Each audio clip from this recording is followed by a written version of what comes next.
સરસ, બધાને ઊંઘ સરસ થઈ ગઈ. સરસ, બધાનું પેટ સાફ થઈ ગયું. સરસ. આજે આપણે શિબિરનો કેટલામો દિવસ? છઠ્ઠો. આ 5 દિવસ આપણે ઘણું બધું શીખ્યા, બરોબર ને? કેટલું નવું નવું આપણે જાણ્યું, નવું નવું વિચારતા થયા. સરસ મજાનો આપણે વ્યાયામ, એમાં આસન શીખ્યા. ઘણા બાળકો એવા હશે કે જેણે પહેલી વાર અમુક વ્યાયામ કર્યો હશે, બરોબર ને?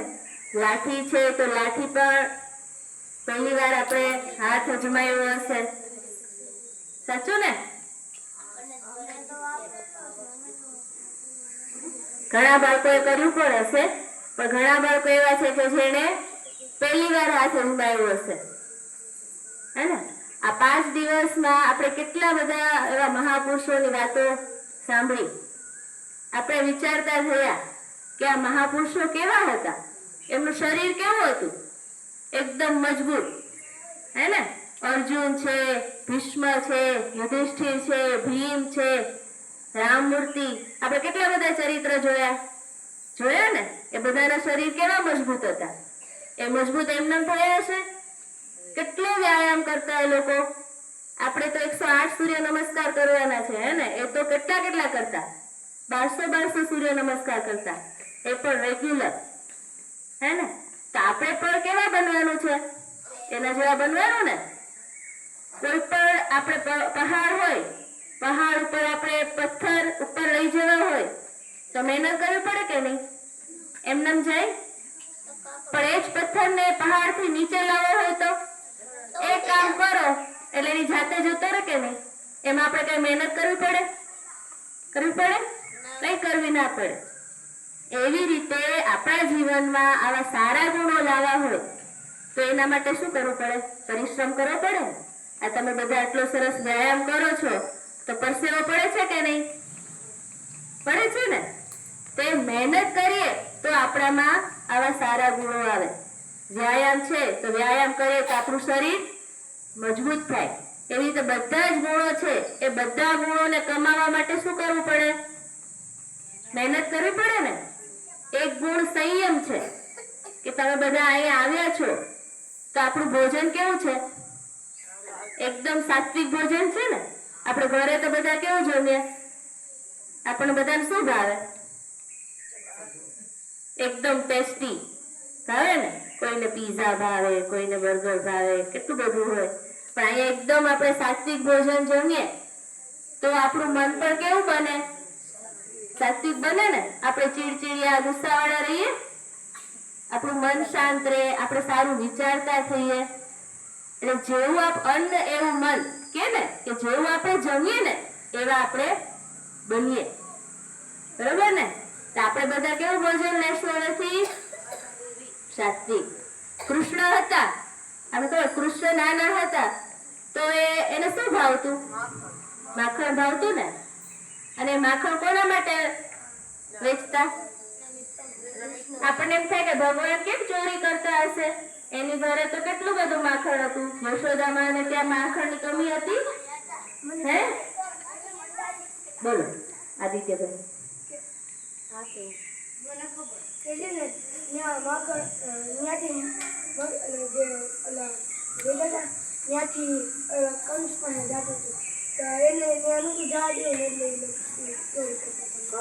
કૃષ્ણ શું માનતા કે ગોકુળમાં જેટલા પણ બાળકો છે ને એ બધા કેવા બનવા જોઈએ?